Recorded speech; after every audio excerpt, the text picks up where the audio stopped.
here. yo. Did you want us? Did you want us to hop on like video, or are you good? Nah. Okay, got it. Audio. It's audio only. We don't like looking at our No, faces no, when we no. watch. If this the video was Okay. on, this would be like an OnlyFans exclusive. So I mean, Yeah. Okay. We're all- Gotta get on the Patreon for that. Gotcha. But It'd be really Gotcha. funny So Matthew, what are we up to if today? webcams on and everybody was naked. But wait, It's guys, so weird. what are we doing right now? Who is this freaking mushroom man over here? is our newest Rico member. Welcome, Malcolm. Spencer. It's Oh, Sunny yeah. D. It's Sunny Sunny D. D. So- Man, I love it. I love Sunny D. So welcome one and all to the Spencer Podcast 3. Finally, the Spencer Fi trilogy is complete. That joke Spencer came up with completely by himself years ago, and no one else said it before. Yeah. Die. Kill yourself. And My favorite episode.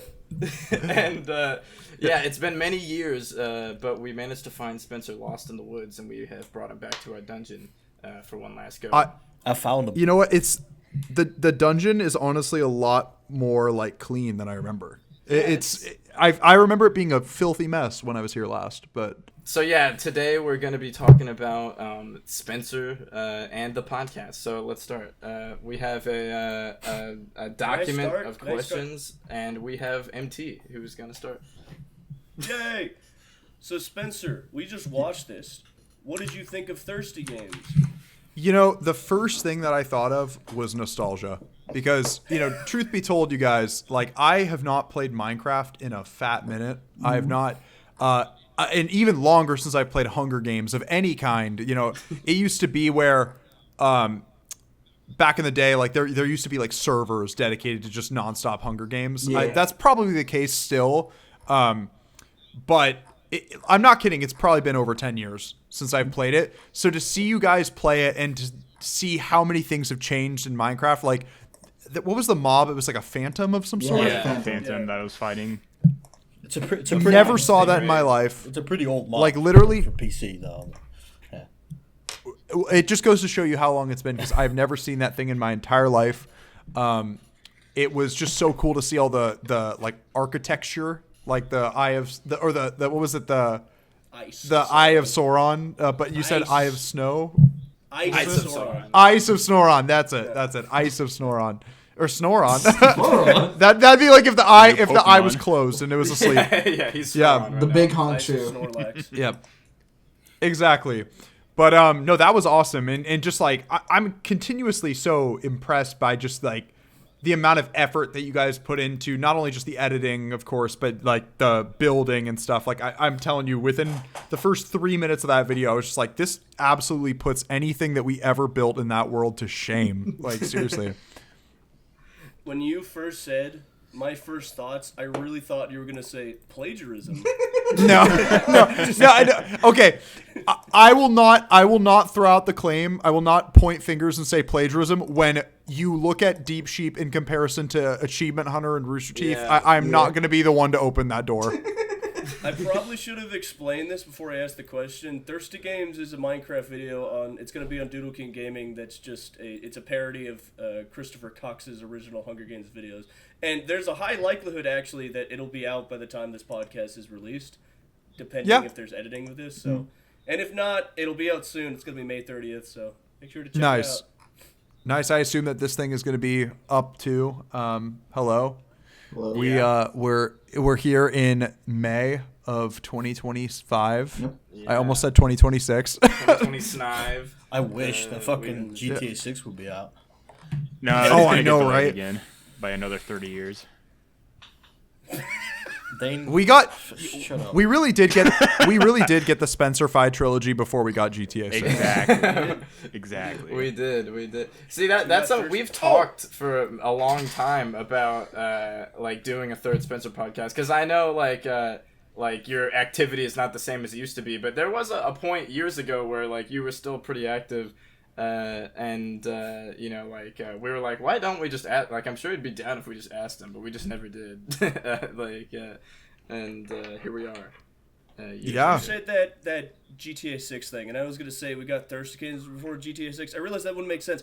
I should have explained this earlier. This Thirsty Games, nobody knows this except for us. we first tried to do that back in 2018. We've been trying to do Thursday games for forever. Oh my God. It had a different Originally, it title was back called. then. Yeah. It was originally called We Cult Hunger Games back then, but I remember being very unhappy with that title because it's just lame. It's not even original. Yeah. Yeah. I was like, it needs to be like a joke, which is very late stage. Like literally when I was editing Thursday Games Run, I realized the name actually doesn't make sense because it's not the Hungry Games, it's the Hunger Games, which would be the Thirst Games. But that sounds stupid.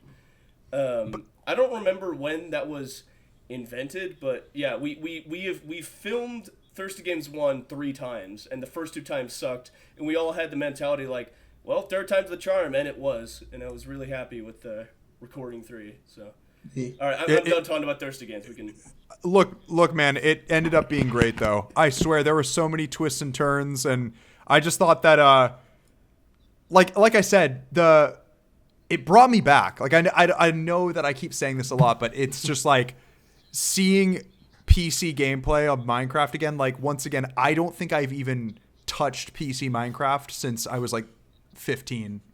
So it's been a long time, and I don't know, just seeing you guys in that world again, like so many good game types from that era. Like, do you guys remember the walls or like Yeah. Spleef. Yeah, Like, Spleef? Yep.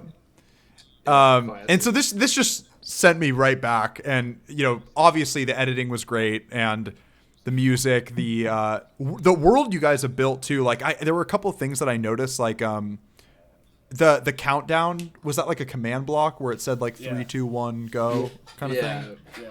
Yeah. I swear that's like the one thing I'm forever bitter about. It would never happen, but like command blocks on Xbox. Mm-hmm. Yeah, no, I think that in like the modern Bedrock edition or whatever it's called, like the new Xbox Minecraft, I think some kind of command blocks and commands exist, but not like nearly the level that's on PC. Like, Okay. it is interesting to think like what kind of, because like I feel like the making of Deep Sheep games would have been upped like so hard by like some command blocks, because you can do But at so the same much time, more there stuff. is a charm being limited without command block. No, yeah, and I think that's what's always cool. And like I remember being like a kid like before Deep Sheep Season 2 ever happened, and like Season 1 was all that there was, and like telling people about it and being like, yeah, no, like they're like playing mini games. They're like, oh, so like they're on like a server, like, and it's like no, there's not like plugins or like it's all just like with the stuff that's in Minecraft. Like there's nothing. It's like very vanilla Minecraft. Yeah, experience kind like of just thing. using the mechanics that are in vanilla. the game, like, and I think that's what's like so cool about it. Yeah, you know, I never really thought about that. Like, I mean, honestly, really, the whole Deep Sheep being on Xbox just really came down to the fact that Chris and Camden weren't ever really PC gamers of any kind. Yeah. The only people that played PC pretty actively was me, Pele, and Daniel. We were pretty big on And Nathan. and Nathan. Nathan more so than any of us. Yeah. But like, there was a period of time, I want to say this would have been like 2012, 2013, where me, Pele, Nathan, and Daniel played TF2 so much with each other. And I remember, like, I think at one point we tried to film something, but it never came into fruition. But Damn, You guys I did do I know, still- Bombers. you guys did, yeah, Melon Bombers. That was a PC Deep Sheep plays. oh yeah, Yeah. yep, that was a good time. Yeah, because we used to play Gmod a lot too. Like, I remember, I think it was Pele would stream a lot. No, Daniel did, and would play, like, we'd just be playing Prop Hunt and Murder and all kinds of various stuff like that. And yeah, it's bringing back some good right? memories. I think. Yeah, yeah, we played a little TTT. Yeah. Because I Although think remember, nothing- yeah. I think No, remember- nothing okay. beats the Trouble in Skidtown. Sorry, Yeah. I just wanted to say nothing beats Trouble in No, Skidtown. I think I remember Robbie saying on like a podcast or something about Yeah. Skin Town Rumble that he would absolutely destroy you guys because he was like a Yeah, master Trouble at in Skin TTT or Town. something. Yeah, he was like, I have hundreds of hours, I'll slaughter you all. And Camden was like, we'll see about that. Like, Yeah. I remember him saying that, but the thing that's so funny about it is I don't really know how you can slaughter someone in TTT just because it is such a crapshoot, you know. This Yeah, real. it's like saying I'll slaughter you guys in a game of Mafia. It's like Yeah. it's such that kind of depends on if you're the mafia or not. Like, But all right, so we do want to. How do we want to do like the order of questions? Like, do we want each What person if to get one question at the a time? person who just went picks the next person, and then we have a Okay, circle now? it's the popcorn reading. okay. This is like I'm in the hot seat. Let's do it. Yeah. Welcome to that. Matthew, Matthew, I pass the mic to you. Oh, dude, I take it. It's a and I talking hold it. All right. stick. I have the talking pillow. Oh yeah, this is something I wanted to talk about because we talked about it with Chris in the last Chris podcast that we did, and you know it was a big deal. And you're a huge part of it, Spencer. Is dodgeball that we did last year, but more specifically the dodgeball reaction because honestly, that's like in my opinion the coolest thing that came out of the whole like situation, and Chris was like, yeah, no, thanks Spencer for making that happen, and so yeah, thank you for making that happen. Of course. It was really really Can I point cool. something out about dodgeball? Well, it was as soon as Emmett sent the email and I got it in my inbox, I was like, he said, "Did you say that you wanted us to film a reaction, or if it was?" Because I can't remember if you asked me to film a reaction or not. I just remember as soon as I saw it in my inbox, I was like, I got to get Chris involved. Like, we got to react this together.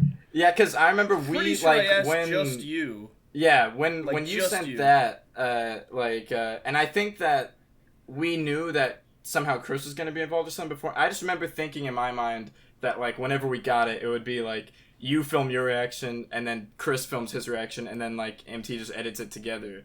Like, like, when we, like, it showed up or whatever, and then we were going to call, and he was like, oh, yeah, check this out, and he just sends the link. I was like, oh, shit, like, they're in the same room. Like, for some reason, that was just like, oh, damn, like, that's cool. Like, It's funner.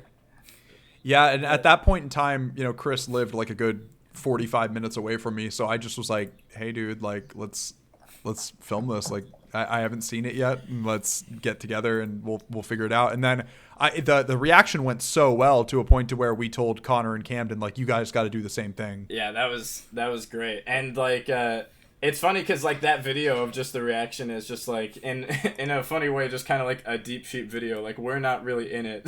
Like, Yeah. And, like, it... And that was something that was cool, as well as, like, those videos got a lot of views because, like, people who are, like, fans of Deep Sheep, like, saw that, and it was kind of like, oh, shit, like, a new Deep Sheep video in 2024. Like, it was kind of, like, a cool little, like, you know, like, gift, I guess, to the people. So I want to point out real quick. Yeah. When we made Dodgeball, we explained this in the Chris podcast. It took us a lot of different filmings till we were happy with it, but the version that was done, I was like, I'm really happy with this. Like, it went, the recording went really well, the editing went really well, and then I think even made a blooper video, and I was happy with that. And then I'm pretty sure at that point I said, man, Dodgeball, the gift that keeps on giving. And then Chris and Spencer, you guys filmed your reactions like, wow, gift that keeps on giving. And then we got Connor and Camden, there's like, damn, the gift that keeps on giving. That's so awesome. The reaction video was our third most viewed video, gift that keeps on giving. And the last thing I actually can't say, but basically that led to a big video that's coming out this summer, but I can't say what it is because it's just, yeah. But Okay. again, It's way. gift that keeps on Can we giving. say like any involvement with it, or are we just gonna keep it completely off the radar for now? Off the radar. Uh, Just off This the is radar. ominous. I really want to know what it is. We'll tell you after. I can just say what it is. We'll tell you after the podcast. Oh yeah, but just it's say, a pretty. just say what Okay. it is, and we can Yeah, cut I'll just say what it is right now. We could cut it. Okay. out. Okay.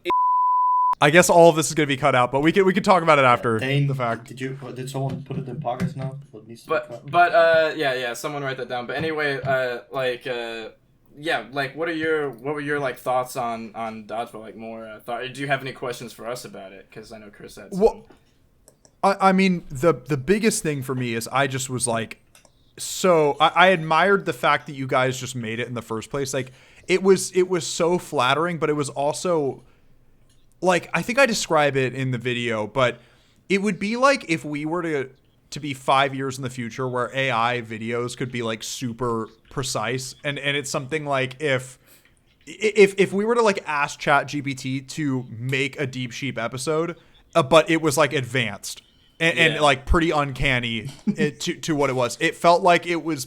I was peeking into like an alternate reality of my life, and it was so bizarre. Like it's something I can't like quite articulate, but it was so flattering, and the fact that you guys had like the little pop-ups with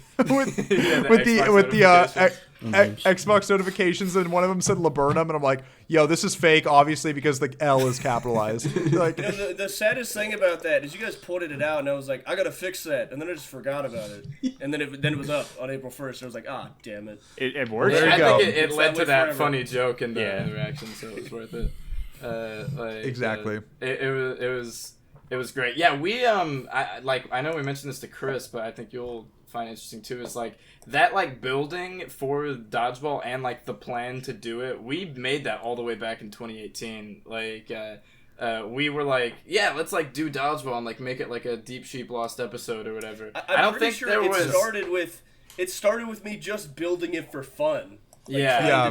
Like I didn't have a plan. I just was like, guys, look, I remade that game they didn't use. But it was Dodgeball." something that throughout the years we always talked about, and it was always like such a like low stakes, like very easy thing to do because it's like it's fucking Dodgeball, like it's not gonna take that long to film. Like, well, and I'm sure that you could get a sense from this just from the podcasts we did in the past, but like it was always a game that I really wanted us to film because I thought it was so freaking pathetic. Like like, there was something about it that was so like just impressively shitty. And I thought I thought it would like harken back to season 1 where the games were kind of flawed, like fucking Save the Golem. yeah, save the guy. And I just thought like this would be classic if we played it, and we never did. And I understand why. I mean, season 2's roster was pretty packed. Yeah, because But, even a game like mini golf, which is leagues better than Dodgeball, like that was considered like a weaker episode of season 2. So if Dodgeball was in there, it would really be like, damn. Well, I kind of like the way that we framed it with like in Picture This, where you had like the Stomps and Spiders game, and that just was like a running gag throughout the episode of how horrible that game is. That we just like started building the scoreboard on the game. And I also think like a reason why we wanted to do that is because like it wasn't like oh, there's this game that like they hate, so like let's just do that, or that like Chris hates, so let's just do that. But it is also like it is an alternate universe because like if you watch like the Welcome to Skintown video, he shows that as one of the games that's gonna be an episode, and like I like to imagine that like some kid watched that and was like, dude, I was so excited for Dodgeball. What happened? Like that 12-year-old kid in like 2013 is like literally in college now, or like just graduated college, and is like, And they're like, Dodgeball's here! Dodgeball's here, but it's a fan it's a fan film. Speaking I of have- just there's, like, two graduated people- college, Wasn't there a guy but like in the I comment section? think that it's Yeah, that's what I was about to say, Bodie. There was I'm- somebody in the comment section that said they did not know it was fake until the April Fool's text at the Yeah, end. They it was was- like, he was literally like, wow, their voices sound weird. And then the video ends and he's like, I guess he just hadn't "Oh." watched it in a long time. It's not. It was a different. I don't know if, was it our video or something? There was like this kid who said like, I've been watching since like 2021 or something. Yeah, he said I found it. He said, been watching since I was 9. Now I'm 19. These Minecraft videos bring back so many memories from my childhood. Glad I started watching your videos at a very young age. And someone on the WeCult like logged into the WeCult channel said, I honestly can't tell if you're playing into the joke or not. Well, if they, I mean, that's just a testament to how much you guys nailed it. Is like Yeah, you totally I mean- got. Oh, the dazzle was just the funniest fucking thing ever. I mean, like when I saw that with the aspect ratio being like all like dazzly in Yeah, and like the 2012, scoreboard 2013. sound effects. I remember that was like when we filmed it, I was like, right after we stopped filming, I was like, dude, you have to do like the old season 1 scoreboard sound effect, and he was like, I'm already there, like I'm already one step ahead of you, like, and it was funny to see you guys react I to that. remember when we watched your reaction and you guys said, wow, they did the dazzle. And I'm sitting here, always been a PC gamer, like, what the hell is a dazzle? I don't know what that is. Yeah. I was Well, just that's- emulating what I saw.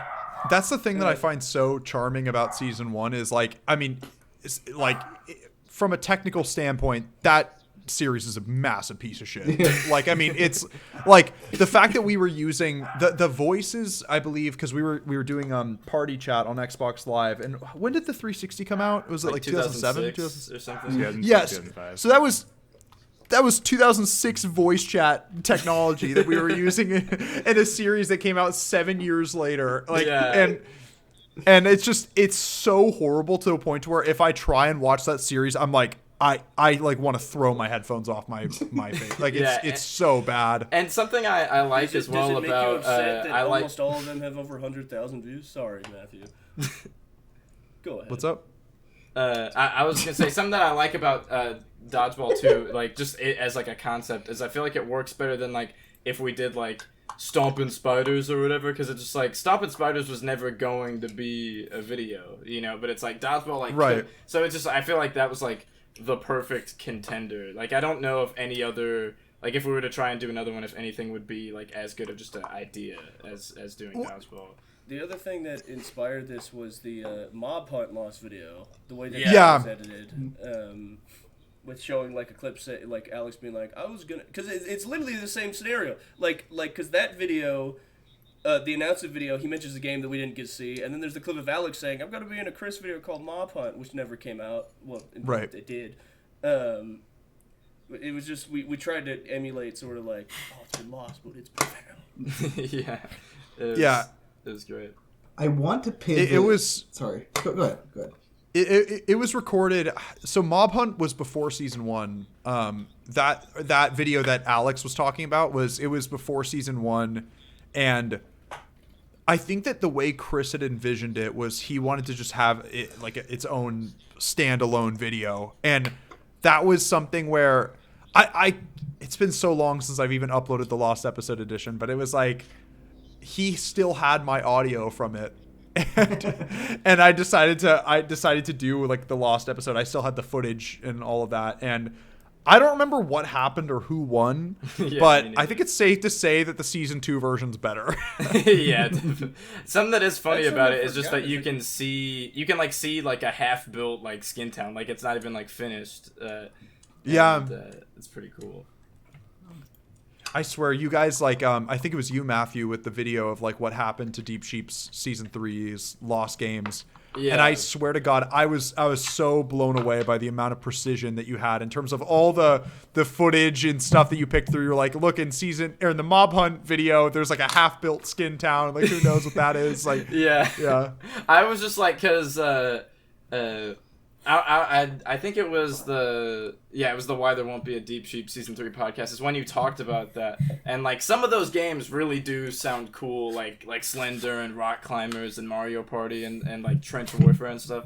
So it's like cool Yeah. to try and like piece together stuff about it, and be like, okay, well, like, can you even see like where these like games were? And it's like, oh, like that could be Mario Party. And then like I remember I was working on it in Dell, because like you mentioned just like at the end of it, like the one-off games, you're like, oh yeah, there was this shitty game called Construction Site that me and Daniel made, and like Dell, like I was showing him it and Dell sent me a screenshot. He was like, oh, in Crosswind you can actually see that, and I was like, how the fuck did you find this? Like, Yeah. and, I feel like we are it's I feel like we're like monks following an old religion that doesn't exist anymore, and we have like old lore and texts that and it's there's Deep Sheep scholarship, like Yeah, we're looking through the text. We're like, yes, he led a creeper to stone to blow it up. and he just and blew then up. it just blew up. But well, you know, I'm going to tell you guys something that I don't think Chris has said publicly, and here's some interesting intel. You know that we actually, me and Connor and Camden, pitched an idea to Chris last year. Maybe I think it was like early January 2024. It's not going to come into fruition, but I'll just tell you. We have always been really sad about the fact that we never got to do Mario Party, and so we asked Chris, is that something that you were ever interested in doing again? Like just literally having it be completely disconnected from the series or anything like that. And we ultimately decided against it because we love the season 2 ending so much, and we just don't want to do anything, even if it's like disconnected on that world. Especially because when you think about it objectively, like the Skin Town is in ruins. Like I don't like most of the stuff is gone now. Yes, we've visited the ancient sites. Yes, we've seen. but we had like some kind of cool ideas for it if it had gone through, which was the mini games that we originally planned for Mario Party would be going through the entire history of the Deep Sheep world and going through, like, we'd be playing like Knock 'Em Out, we'd be playing all those things. But what we instead thought is if we were to revamp it, we would actually be playing all the failed season 3 games as the mini games. So it would be we would play like Stomp and Spiders. We would play like Dodgeball. Those would be the mini games in Mario Party. As sort of like this is the glimpse of season 3 if it ever did happen. This is the closest really thing that cool. you So you But- guys would be like going all over the map, right? Like trotting Yeah. a globe is what you're saying. Like a globe trotter is what you're saying. Okay.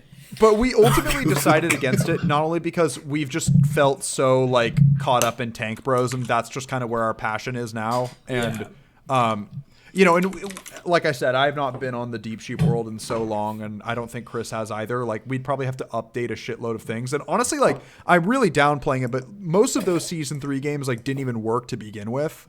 Yeah. It was kind of just like ideas. The only 2 that I would say were like I would have wished that we could do it were Slender and Mario Party. Yeah, and musical pairs. I always thought that was a good idea. Like Musical Paris was a really great idea. The only thing is that we never tested it, so it could have just completely and epically motherfucking failed.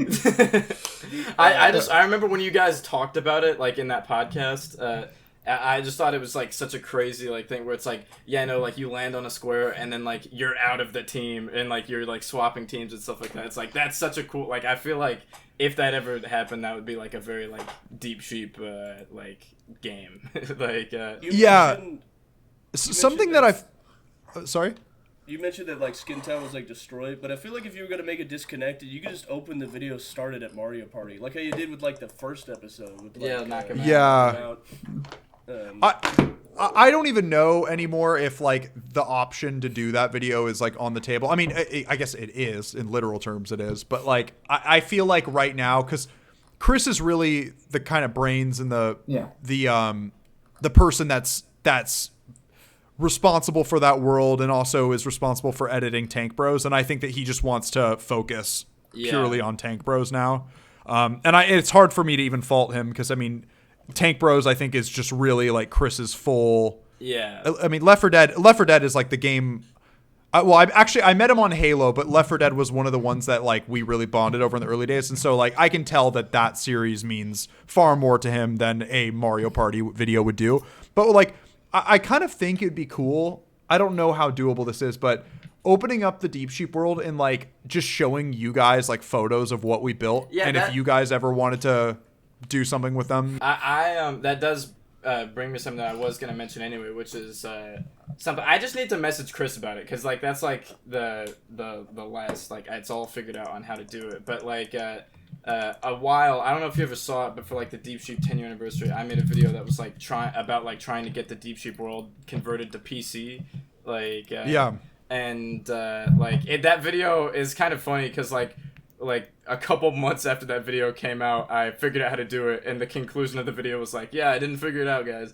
But like, fucking like, I figured out how to do it. It's all like, I know how to do it, like with it being free and stuff like that. And I just need to message Chris to see if he's still down and like figure out a time to try and do that. But like something I wanted to do is like get the Deep Sheep world converted over to PC and like make it to where like anybody can download it, because like I think that would be really cool. Because I think like other than like when is Deep Sheep season 2 or whatever, that I feel like is one of the most commented things about like Deep Sheep's like Minecraft videos, where it's like oh shit, can I download the world? What's the world seed like or whatever? Like I remember in season 1 like seeing that in the comments a lot, and like, it's an iconic world, so it would be great to do. And I know how, and I remember we talked to Chris about it in a different podcast, and he was like, yeah, no, like I have a bunch of saves of the Deep Sheep world, like of like pre-season 2, pre-season 1, yada yada yada, and like so it would be cool to like get all those and like make it to where like you can explore like any of them and play the games and like make your own Skin Town and stuff like that. That's what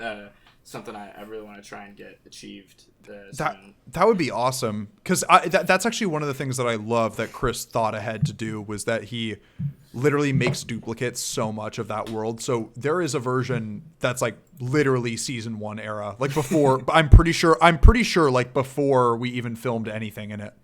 That is cool. Something I did get is like the raw Deep Sheep world by like finding the seed and like the version of Xbox that it was generated on. And something that I never realized until looking at that was the it makes total sense. I just had never literally thought about it before. It's just like, oh yeah, all of the biomes in Skintown are fake. Like except for like the desert and the swamp or whatever, and and like how the whole thing used to be just like a giant mountain of sand, and I was like, damn, they had to like, even in creative mode, like getting rid of all that sand probably took forever. I don't even fully remember at this point like what happened with it, but it was so long ago, dude. Like we made that. I think that I was like 12 years old when we started working on that world. Like it was crazy how long it's been.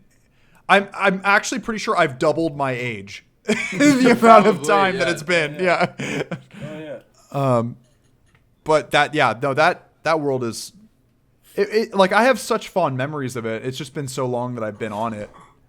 Yeah. It would definitely be great to bring it to the masses. That'd be sick.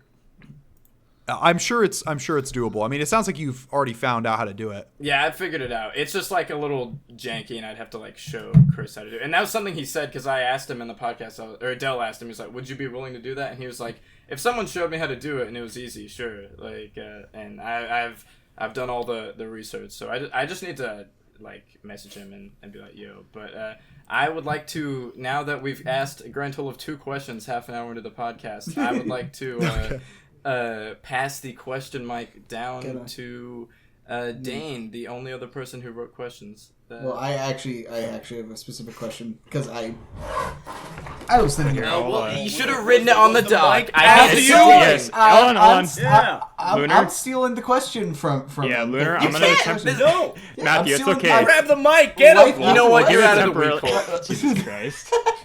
Life after Lunar, college. coming out tomorrow. I remember Dude, you I can was. handle I Lunar, was no, like, put down the gun, Lunar. Calm down. Let the Okay. mailman go. Lunar, I will give you temporary talking rights for your question just so you don't lose train of thought on it. So go ahead and ask what you need to. I know for me, I'm just graduating college, and we talked about college earlier with like, yeah, some guy who was like 9 when all this shit first came out is now like 19, just like probably either in college or graduating. I've just graduated with a master's, and I know you've been doing a lot of life since college. How's that been? You know, it's been pretty good. I for a little bit I worked at a startup production company, and it's actually pretty great because so those guys are awesome. And what's cool about it is they've actually been friends since I believe kindergarten. Damn. And you know, they have a lot more, of course, business experience than me, Chris, and Camden, and Connor, and Pele, and Daniel, and Nathan, and Alex did. So it was really satisfying being able to work alongside people that sort of had the same vision of Deep Sheep, but it was like, you know, they weren't gamers or anything like that. I think it was mostly just like a full service post production, like film production. They also do a lot of drone work, which is great. But just in terms of just like the leadership behind it, I thought was like really inspiring because, you know, I think it's no secret. Like much of the vision for Deep Sheep was very much modeled after Rooster Teeth and like inspired heavily by it. And of course, in recent years, we know how that turned out. And, so to see people who like are a couple of years older than me have that vision and for such a long time and being able to like pull it off is really awesome. And being a part of that team was great. Now I recently moved. I won't say where, but secret location. Top secret. Yeah, I'm in like Despicable Me Gru's house now, You moved to where Alex works. which is beep. That's been revealed, hasn't it? Yeah, it was just a dude. Is it? Yeah. But no, to answer your question though, it's been really good. I mean, definitely college was just like such a great time and you learned so much, and it's definitely like kind of an adjustment after college. Like being like, oh, like I'm an adult now, and like there's no excuse. There's no like people kind of giving you like a little bit of charity when you're like, if you mess up, you mess up, and you have to do a lot of growing. So Yeah. but yeah, and I mean, I've had a good time though. To answer your question, it's just definitely been having there's some growing pains for sure. Yeah. I just want to point something out really quick. Joseph, the second you said that, in my brain I'm like, I swear that's one of Dane's questions. And I looked to the right, I looked at the Google Doc, and I see Dane highlighting the question, life after college, in anger. Because you stole the mic and his I question. won't Exactly, say 'cause I nothing, but So saw now it. it's Dane's turn through inheritance. Now that Lunar's Yes, back. I'm passing it back to Dane. I'm sorry for stealing that, but I saw the opportunity like a while ago, and I just felt the need to take it. So Lunar, I will say that was a good thought though, because I know you mentioned off the podcast that you had graduated recently, and I actually have graduated recently as well. So I mean, regardless, that question was going to be asked one way or another. But anyways, Responsible adults in here. yes, well, responsible enough. But anyways, so I think I'm going to start with this first question here. So last year I thought you were about was- to be like, I'm gonna pass the microphone. yeah, I'm going to pass it to I'm gonna let you finish, but So last year was the official 20th anniversary of American Idiot, and I know, Spencer, that you guys have talked relentlessly about this album and the major impacts that it had on the group. But I just wanted to ask if there was any sort of like new perspectives or like particular songs or anything like that that have come up over the years and that like you've grown a new perspective on, or like the new album like re-release that they did, if there's anything from that like you had any thoughts about. yeah. So first and foremost, I'll just say that a lot has changed in terms of like the way I consume music and the way I feel about it since season 2, but also since like I was even last on this podcast. Me and Camden actually are like big time like music snobs now. And I'm talking like there was a period because Camden and Chris and I have this document which it's kind of like a journal type of thing. Like it was actually Chris's idea to make it, but Camden and I kind of copied it and made our own thing. And Camden hits me up this would have been like at the end of 2021. He's like, hey dude, I saw this thing on TikTok where these people are doing like they're listening to an album every day, like a new album that they've never heard before every single day. And they're going to put it into like a journal and log it, and I'm going to try it. And I'm like, that sounds insane. I will gladly join you for January just to see how I feel. Mm-hmm. And so we did that, and we did it for all of January. And then at the end of it, I thought, oh, it'd be kind of cool if like for February I listened to nothing but jazz. And then like, 2 months in, I'm like, okay, we're like a fifth of the way through the year. I'll go for 4 months. And then I got to 4 months in and was like, I'm 2 months away from being half a year. You know what? Let's just finish up half the year. And then half the year happens. And I'm like, I might as well just do this for the rest of the year. So basically, both him and I listened to 365 albums that we had never heard that year. And Camden was really determined with it. He actually did an album a day for 2023 as well. I didn't. I was kind of more like, okay, whenever I feel like listening to a new album, I will do it.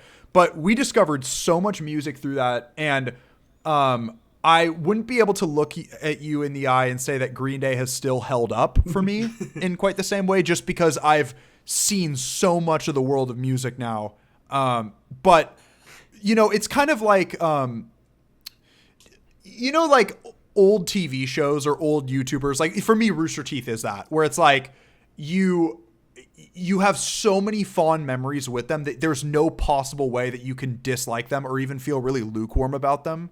It's like they've just been so influential to your like character and your character development that like so that's kind of how I feel about Green Day now, where it feels like an old friend that even though I don't see them all the time and I'm not listening to them as frequently as I did, I still have so much nostalgia for American Idiot, and my personal favorite album by them is Dookie. And that like yeah, like anytime I hear songs from American Idiot, I'm just immediately brought back, and I can look past all of its excesses and all of its shortcomings, and it's, you know, in a lot of ways, I think that American Idiot is kind of an album that isn't super complex from a musical standpoint, but it says a lot using the kind of minimalistic tools that it has. And I guess to answer your question, my thoughts on the 20th anniversary, it's great that Favorite Son is now on streaming. That has always been one of my favorite underrated Green Day songs. I love Favorite Son. The bonus tracks, I'm pretty sure that this was on streaming beforehand, but Too Much Too Soon is also a great track. Yeah, like my thoughts on that album are pretty much the same from when I was 16, but I will say, like, the big thing that I can relate to and now kind of see more clearly, just kind of like the main character going through that idea of like, I want to go out and see the city. I'm sick of this like suburban lifestyle type of thing, and going through the motions of like teenagehood and young adulthood, and then realizing, you know what, this isn't really what I thought it would be, and wanting to go back home and rekindle with sort of what made you. I think that's definitely something that I've grown more appreciative of over the years. Mm-hmm. And yeah, I mean, the album, it's classic. It really is, like, most people in our age group, most people who are into like alternative rock. I mean, it seems like one of those essential albums. Yeah, for sure. And that is just as true today as it was, the last time I was on this podcast and when we were doing season 2 and season 1. So. It is interesting. I think I have a pretty similar relationship to Green Day, because it's just like I'm pretty sure American Idiot was like the first album I ever listened to. Same here. That one, it came out like the year I was born, I think. It's like a fucking like it's just a classic. But it's like it is kind of like baby's first band kind of thing, you know what I mean? Like where it's like you do grow beyond it, but you still can like appreciate it for what it is, you know? Like, I don't think like right. Green Day is like one of my favorite bands, but like when I was in high school, it definitely was. Like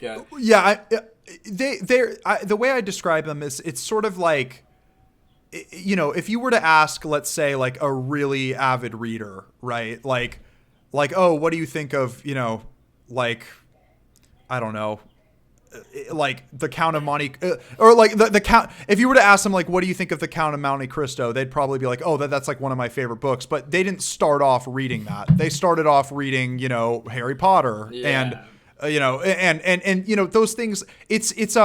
I've heard someone describe it as gateway music, or like gateway media, where it stands its ground, it knows what it wants to be, and it's really good at what it wants to be, but it's not necessarily something that is going to stack up to the best of the best. Yeah, it's very like surface level music. Like the bands like Weezer and Green Day, you know, it's like that's what gets you in the door. Like right. Yeah, and I mean, Weezer, I guess, is like a little different, because I do think that Blue is just like a great. But I mean, you're right though. It is sort of similar, where it's like Blue and Pinkerton are, even though Pinkerton I think is more of an example of like, all right, you kind of listen to Pinkerton when you're like a little bit younger and more emotional, and then you kind of grow up and realize it's kind of a sketchy album. Yeah, it's like a depressing, fucking like weird, like yeah. But it's really good.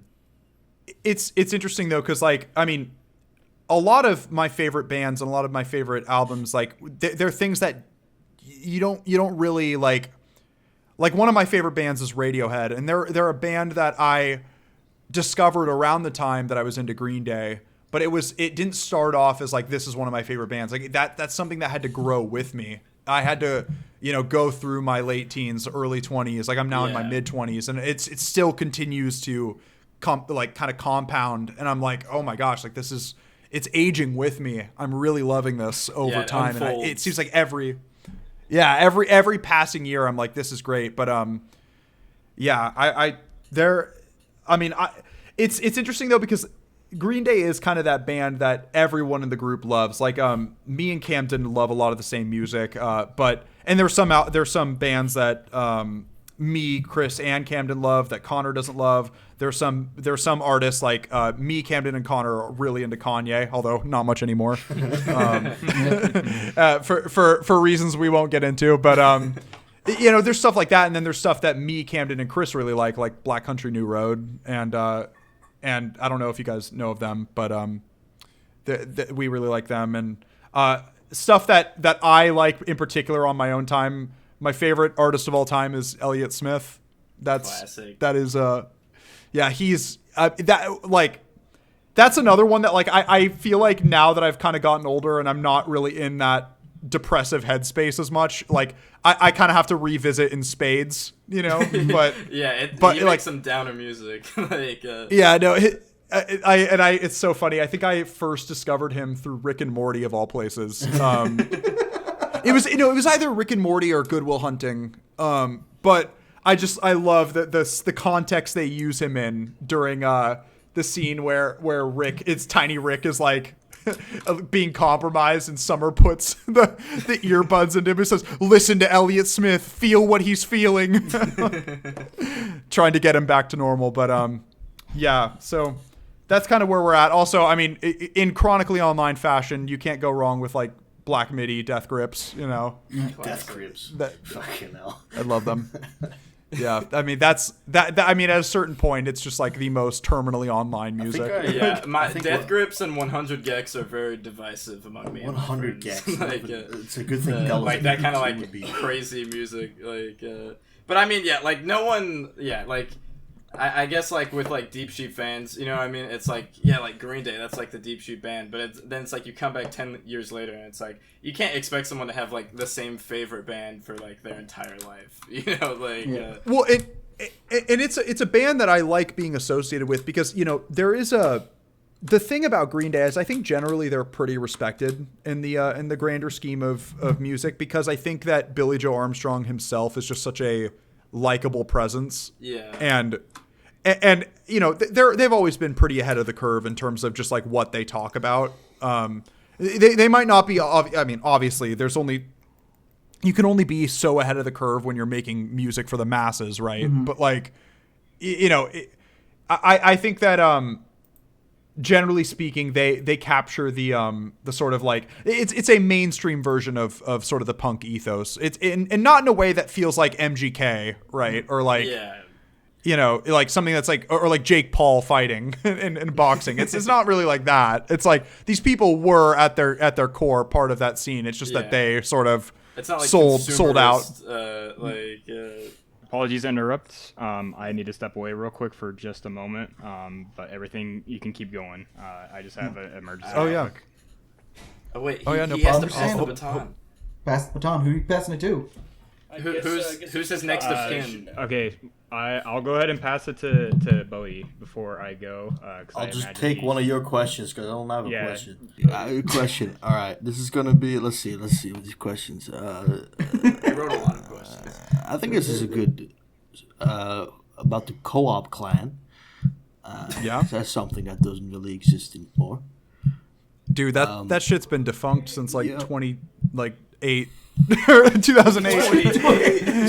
It's been since like 28. 2028 comeback tour. Let's do it. All right. 28 years later. Is there? Do you still have like Mutation Monday footage, or other footage from those old videos that you like? Because I think you talked about like re-uploading those.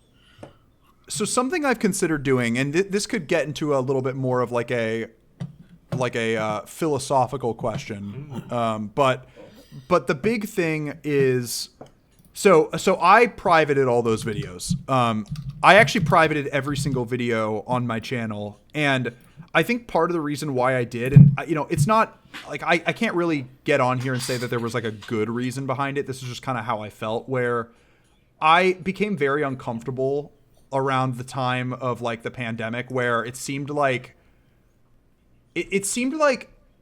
I managed to completely ignore the fact that like there are real people that watch these videos that like can consume that at any time, and I was never really that proud of them to begin with, and I felt like there was like if I had something online, I wanted it to be something I was proud of, and that is fortunately the case with all of season 2, all of Tank Bros, like all of that is very much like something that I like. You can see the work, you can see the passion and stuff like that.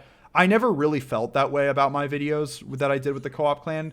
And honestly, the idea of the Co-op Clan was kind of actually what Deep Sheep ended up becoming, which was just so we're like refreshing.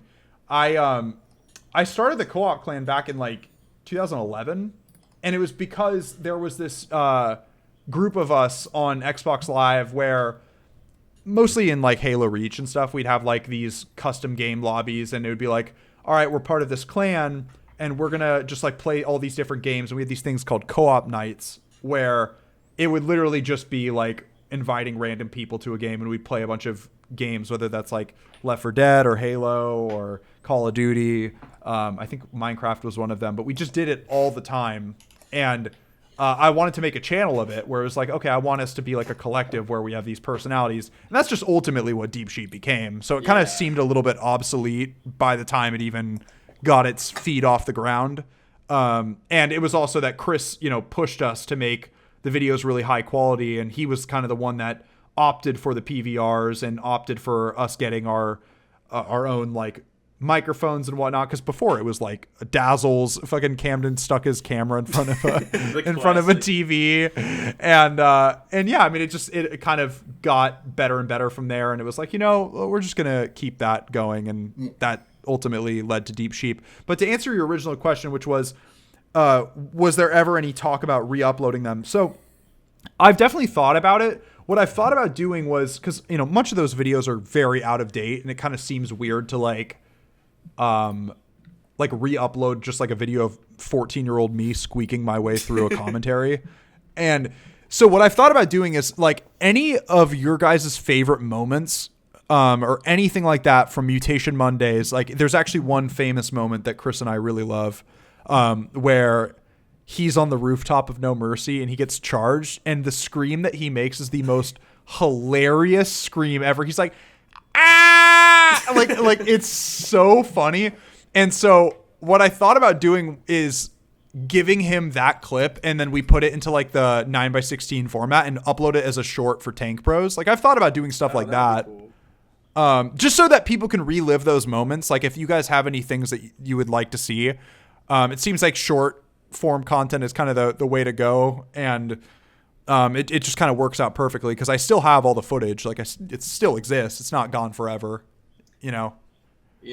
The reason why I would like to see Mutation Mondays is I always it would appear my recommended back in the day, and I was like, I'll watch those eventually, and then they all were wiped from the face of the earth, and I was like, damn, I missed my chance. Yeah, I never saw like the only videos I think on your channel that I watched were like the Deep Sheep plays that you uploaded, and then like Battle Block Theater that was on your channel. I'm pretty sure. Yeah, that was a classic.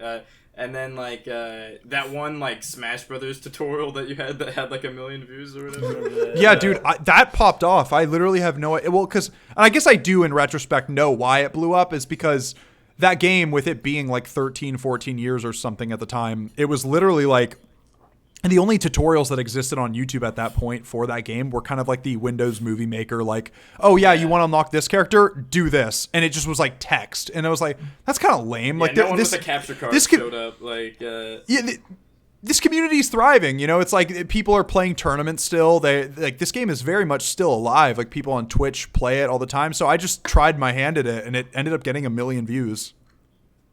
Damn, yeah. Were you proud? Was I proud of it? Yeah. Honestly, I was kind of uncomfortable by it. Honestly, like, this is something I don't think I've ever really disclosed publicly, but I kind of have this, like, blowing up or going viral is, in a weird way, kind of my worst nightmare. Yeah. It is scary. Because, like, It is. it's something that, like, when I was a kid, I just, like, never really contemplated, which just, it sounds so silly to say, because it's like, here I am at one point thinking, like, oh yeah, like we could start Deep Sheep. It could be a production company. It's like, okay, well, who's gonna be funding that? What, like 1,000 fans, or whatever, right? Like it sounds so silly to think about how much I pushed it down as a kid, but like over time, I've just kind of realized I actually don't really like having a whole lot of attention on me. I very much like being just known as like Like, oh yeah, I'm like an approachable person that you can talk to. Like being put on a pedestal is kind of like uncomfortable for me because I am just as much of a epic gamer as everyone else in this call is. Although I guess not as much anymore. I don't really play video games a ton, but Tank Bros is still very much like an active thing that we're looking forward to. And to your point about Mutation Mondays, I think one of the reasons why I probably would never re-upload it in its entirety would be, well, first of all, I think those videos are extremely dated, like dated to a point where like it's like bad. Like I won't get into all of it, but like that would already be reason enough for me to not do it. But secondly, the fact that Tank Bros exists now, Chris has plans to do Mutations. In fact, there was actually the finale of Mutation Mondays, which was Room for One. Room for One literally is going to be turned into a series on Tank Bros. This is the first time this is being disclosed. That's going to be turned into a series, like a video is probably going to be like around 5 to 10 minutes each episode. And like, why would you ever watch the Mutation Mondays version if a multi-perspective series where I'm not a 14-year-old squeaker exists and it's really high quality, the mics are good, all of that is ready to go. So I think the only way that I could ever see myself re-uploading any of those videos would be like the Deep Sheep Plays Battle Block Theater or like the Castle Crashers or anything like that. I don't see myself ever unprivating like the Spleef Tournament trailer that never came out or any of my Q&As. I mean, it's just something that was very much in the past and I haven't really like bothered to relive at all. And I think part of that just comes from my own like inability to watch myself on camera. Like, I remember a thing, because like I said, I never really watched like a lot of those videos. I just wasn't aware of them. But like I remember there was one story you told on a Deep Sheep podcast that I always thought was hilarious. Was like, I guess on your channel, you and like Chris and Camden and Robbie or some people like that were in Deep Sheep did like a series where you went through Castle Crashers, like the whole game, or whatever, and like you like reveal on a podcast, you're like, yeah, like I actually didn't know how to like record my own audio, like so like all my audio in that is fake. Yeah, like, no, that's dude, the it's bad. funniest thing. Like, well, that was the case for a shocking amount of my tenure on that channel, like probably more than half of it, like, and so like. Everything would be normal, and you just hear a very. We're an hour in. Like, you'd hear like a very like half-assed, horribly acted voiceover of going, Chris, look, it's your frog, or like it'd be so obviously dubbed over, like it was. that sounds amazing. Yeah. Oh, I honestly, like, I would be willing to someday like make a compilation of just a cringe compilation of my channel. That Like, definitely seems something that would fit on like the Deep Sheep channel, where it's like kind of hidden away a little bit, like. Yeah. Although the worst- come to think of it, I don't even think I have the password to the Deep Sheep channel anymore. Like that channel, it might as well be defunct as far as like new uploads go. Yeah. Damn them. But yeah, I mean, obviously, like, the channel is still up, and like we love. I mean, even to this day, I mean, there are some dated things about season 2, but the thing that I'm continuously really impressed by is, I mean, I can say the editing, but more specifically, I want to say like Chris's standards for the editing. I we all edited those videos, but Chris edited not only most of them, but also really set a precedent that was really inspiring for us, where, I would come through with a draft of it, and I'll forever really appreciate Chris for this, for sitting down with us on Skype for hours at a time, just saying, this is what's working, this is what's not working, and really kind of molding the way we view editing as a creative process. And I mean, I really like the kind of standards that he set, and the precedent he set, and you can really see that. I mean, it's only gotten better too. Like, I think Tank Bros is the apex of Chris as an editor, and all the experience he's learned over the past, 15, Yeah, like the Left 16 4 Dead years that 2 he's been videos, doing I it. feel like the edits he has done, it's like way crazier than anything that's in like season 2. Especially the Left 4 Dead 2 ones, like Dead Center, Yeah. The Passing. And you guys are going to see this Dark Carnival. I mean, it's he really doesn't hold back at all. Yeah, I'm Like- excited. That stream where you showed up and talked about it was really cool. Yeah. Anyway, I I'm like gonna throw this talking stick to Matthew. Matthew, catch. Oh fuck.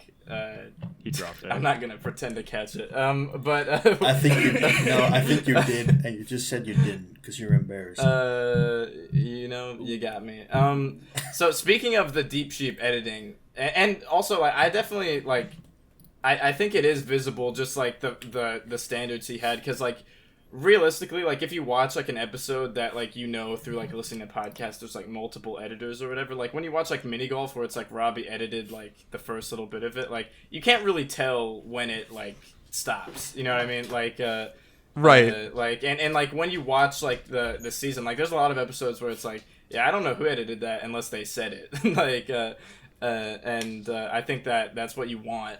You want it to feel like one seamless thing. But speaking of editing, I remember I asked Chris about this because they did that one Deep Sheep late night in like 2021 or whatever, where it was like talking about what's real and fake in season 2 or whatever, and you weren't there for that, which I was like, damn, like I feel like Spencer would have a lot of good insights on, and specifically the one that I was really curious about, because Chris, he didn't have a lot to say since he didn't like have as big a hand in it or whatever, is like Kill Yourself, they say is like the most or second most faked of like of the season, and like I remember Camden at one point saying Kill Yourself was in a way kind of the downfall, where it's like, oh fuck, like I don't know how to edit this, and I just wondered like what your perspective was on like what went wrong, like from just filming the episode to getting to the point where it's like, oh, like this is like extremely fake, like I wonder like what would you say like got to that point. So you'll have to forgive me because it really has been like 7 years since I edited that. But the big culprit for all of it was going into that recording. I think it was pretty clear that Alex and I did not give a shit about winning at all. And to be honest, Chris did too. Like he just didn't really care because, he started the season with winning like 3 games in a row. Yeah. And so us three were kind of, I don't want to be as black and white as saying we were trying to let Pele win, but we were kind of like, all right, I'm just kind of autopiloting this. This is a game that he's really passionate about and really wants to win. And so let's just see how this goes. And I remember trying pretty hard in that game at a certain point. Like I was like, you know what? I'm kind of at this point where I want to go for the win. But Chris is just so much clearly better than all 3 of us at the game, that he wasn't even trying and he was smoking us, like just totally like smoking us. And it got to a point to where, cause Chris was all about like cutting down the video, even if it was like, say a 2-hour recording, he was like, usually like, all right, a 20 to 25 minute video is how we should do this. And so, I think that the Kill Yourself recording was altogether like over 2 hours long, and it ended with Pele winning. So, and it was kind of this thing where, and we cut it out, but there's a moment in it where when Chris was going to the ravine, he like, we kind of say like in the video, all right, like let's, we're going to cut this out, but pause, like Pele, like, how are you doing, dude? Like, we just don't really like, we're 2 hours into this. And he's like, honestly, you can just win at this point. And Chris literally says like on the way to the ravine, we're 2 hours in. I am at the point where I'm just going to go ahead and win. And when he gets the ravine, that's when Alex pushes him into the ravine, and that whole thing erupts. And in all actuality, I believe that there was still another 20 minutes left of the recording, but we were just begging. We were like, dude, that would be the funniest thing ever if that happens, and that's what causes Pele to win. Like Alex did not tell us about this at all. He just did it. And the fact that they were in the same room, it was just hilarious. And we're like, that's got to be the ending. So we tried so hard to make that ending work, and we finally got it. The problem was, I think the cut was like 35 minutes long. And so it was this thing where it's like, it's got to be 25. It's got to be under 25 minutes long. We're going to get that length. And a lot of footage is once fake, once right? you start, And once you start getting to that, then you're getting into, okay, well, how chronologically is he going to be getting the cave spider when Pele is up there in the end doing that? And it just became this chain reaction of you fix one problem and then another problem arises. And it got to a point to where the way we were editing this video, Camden and I started calling, yes, this is what happens in reality, but in the narrative, this happens. And so we started using in the narrative, this is what happens. And so it just became a clusterfuck. And every time we tried to fix these problems, another one would arise. And it just got to a point to where we're like, okay, Camden, we're both going to have to edit this and tackle this and like use both of our tiny brains to like make sense of this video, because it's now becoming something that's beyond our control, and we eventually got it. Like, I think the version that exists on YouTube is a very solid episode and funny, but it is so fake. So much of that shit is fake. Yeah, it is definitely like, you guys did a really good job, because like I don't think you would realistically like ever know that unless you had been told it. Like, and I remember when that episode came out, like I was on the fucking edge of my seat. Like, well, and also like some of it like I'll say that a good chunk of it is real, but under the context is bent a bit. So like, yeah. The part where Alex pushes Chris, and that was completely real. His reaction is completely real to that. It's just the order of operations where that happens at the same time as Pele and I in the abandoned mine shaft, that wasn't real. That happened at completely different times that we edited together to make it look like it was simultaneously happening at the same time. Yeah, and I think at it's some point you seamless, guys said pretty that you said that he did win, but you guys refilmed it to make it more exciting. I've always wondered if you going, no, is that real or is that fake? That was fake. That was me voice acting. Yeah, I remember Chris saying something about how everything with the bad cave for spider you, was and it fake. was fake. Yeah. You lie.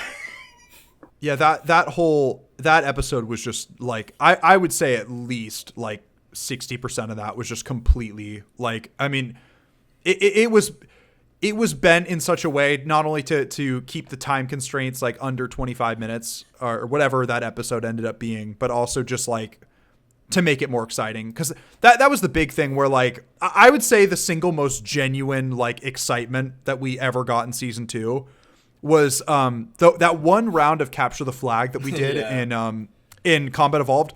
That was completely real. All of that happened in real time, and that was just us. Like, Chris must have had the time of his life in the editing room, just being like, I don't even have to cut anything out or like shift things around. This is just naturally exciting.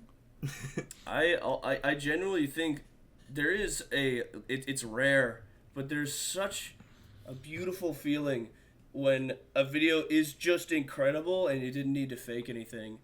Like, yeah. Thirsty Games, when we watched earlier, there was nothing fake there. We didn't say like, oh, a fight would be cool if we did this. It was all natural, and we were being really happy about that. And so I want to point out that's going to be forever proof that I'm not mad if I die early, because like no one ever accused me of that. But what I'm saying is, I will be mad if the video sucks. Does that make sense? Yeah, no, totally. I mean, this is kind of a rule that Chris established for us when we were doing this since season 1. He's like, look, at the end of the day, the goal is for the video to be entertaining. Yeah. Like, if the video sucks, like if we were to play Combat Evolved at 100% like seriousness, and we were just like, you know, not caring at all about making jokes or anything like that, it'd probably be a pretty boring video of us just like focusing the whole time, being like, he's on your right. Nathan, they're on your right.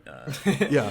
Yeah, and like I think that is sort of that sort of mindset is kind of really what sets, like, especially season 2. Obviously season 1 was different, but like season 2 apart from like it, like, let's say like the Achievement Hunter, like Minecraft videos or whatever. Like, because it's just like everyone there is like in the mindset of just like, I like winning is cool, but like as long as the video is good, like whatever, you know, like, and I think like that is really like what sets it apart and makes it better.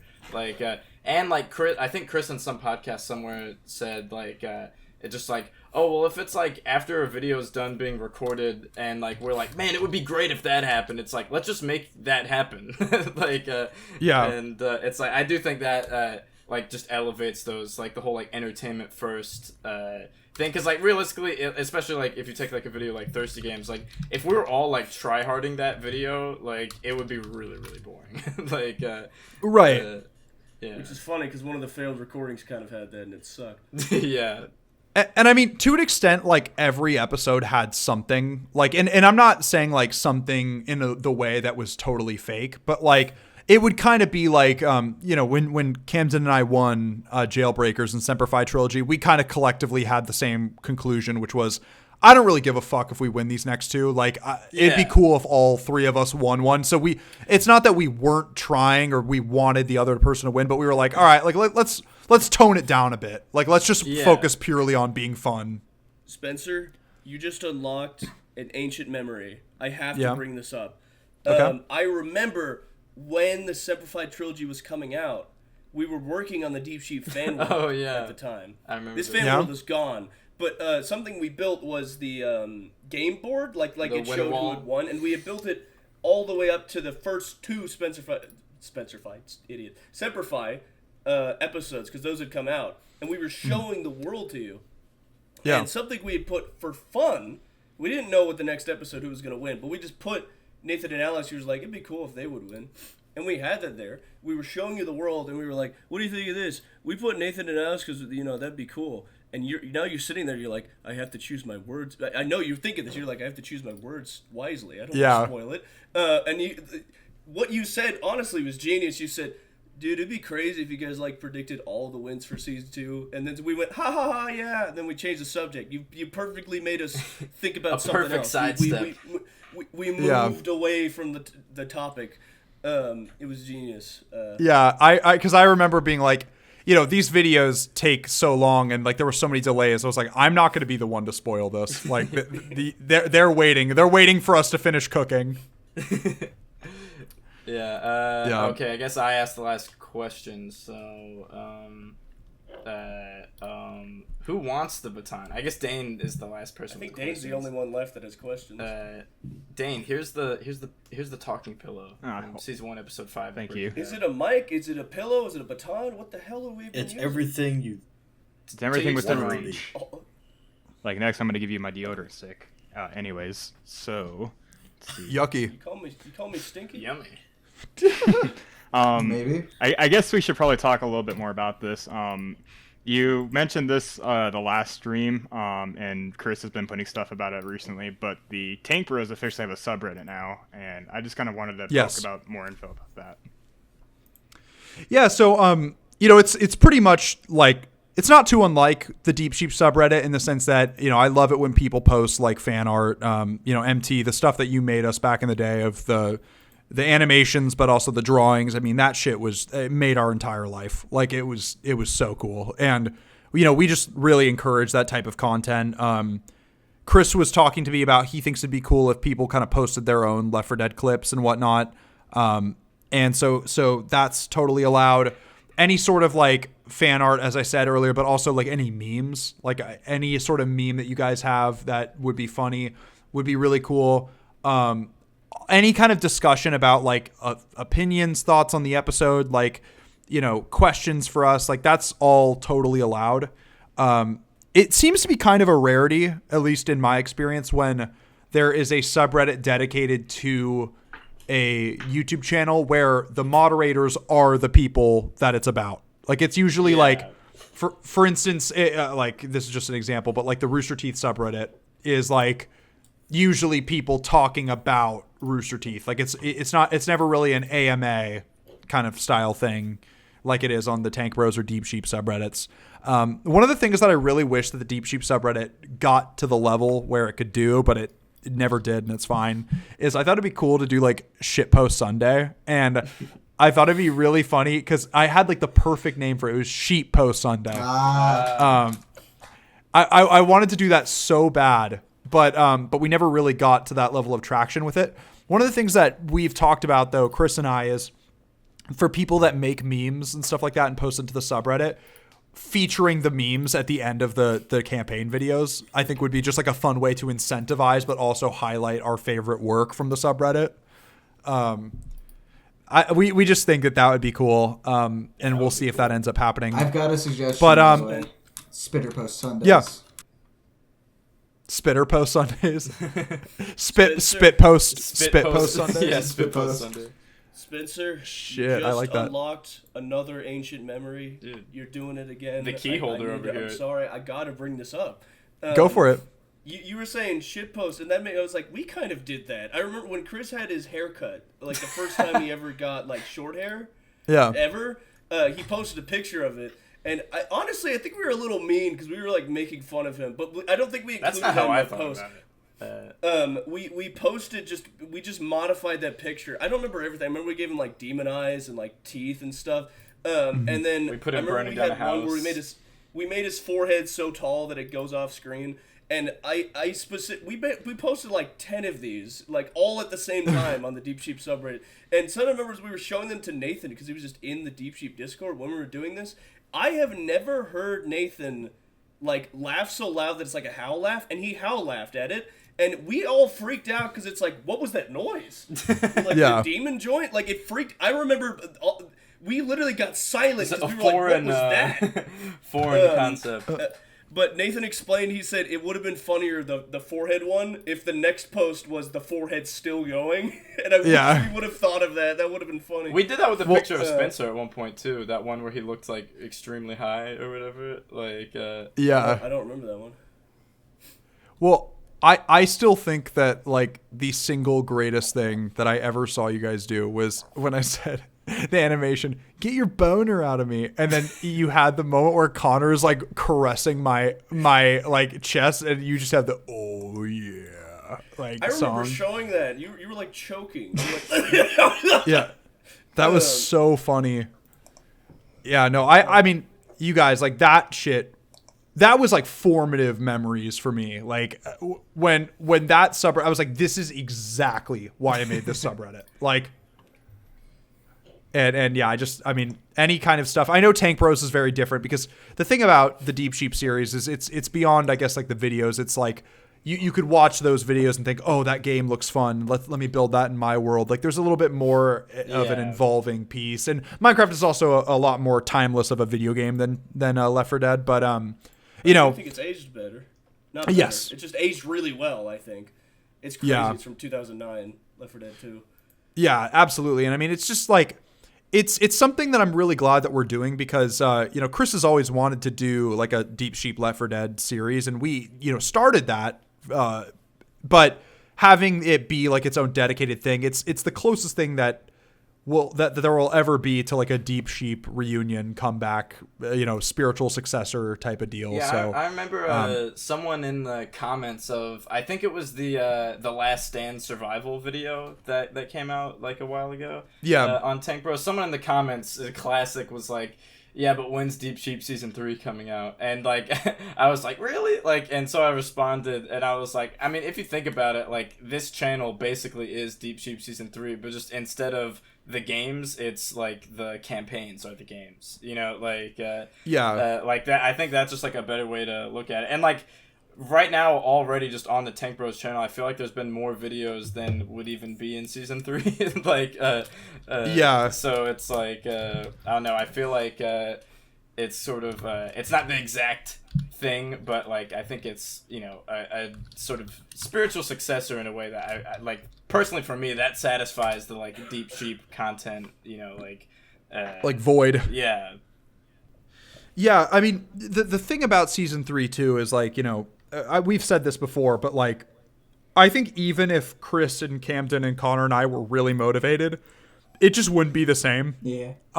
We've just changed so much, and it would kind of feel like, I mean, we were already kind of, like, not in the loop with what Minecraft was by that point. I mean, you could literally see there were moments in Season 2 where, like, the boat thing, for example, we're like, oh, you can share these? Like, we were so uneducated with the way the game works. And, like, you know, we mostly did Season 2 because we spent so much time on those games, and they were stuff that we had built, like, you know, 2013, 2014, and we're like, oh, there's just so much on this world that we built for this thing. And, you know, there was a period of time where we accepted that we were never going to make it. Like, it really was something that for a long time we were like, this just probably won't ever happen. 2000 never. And yeah, and it was a joke. It was constantly a joke of like, this will never happen. And I remember somewhere, I don't remember what video it was, but someone had commented like, are you guys ever going to do Deep Sheep season 2? And there was someone that responded to it.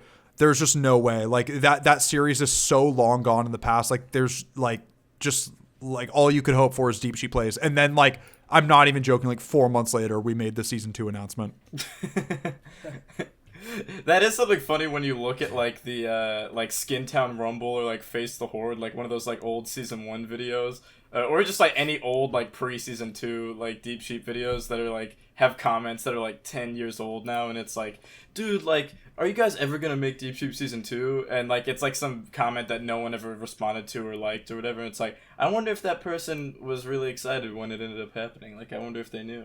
Like well, that's the thing I love. I mean, the thing about season 1 is, I mean, it's a huge piece of shit, right? Like it's like season 1 is pretty close to unwatchable these days. But the thing that is kind of charming about it is it's such a time capsule of like what was considered acceptable. Like the fact that even in 2013 people could watch it, like 100,000 people could watch a video of like someone sticking their camera in front of the TV and like hearing that shitty game chat audio from like 2006 technology, like hearing that and thinking, oh, this is fine. I can live with this. It's like people's standards were so much lower back then. And I feel like these days, like if season 1 came out, like not only would it get so buried in the algorithm, it would probably just be a wall of kill yourself comments. Like it would just be, it would be so like grotesque and buried in the algorithm. And there's almost like something so endearingly shitty about how DIY season charming. 1 is.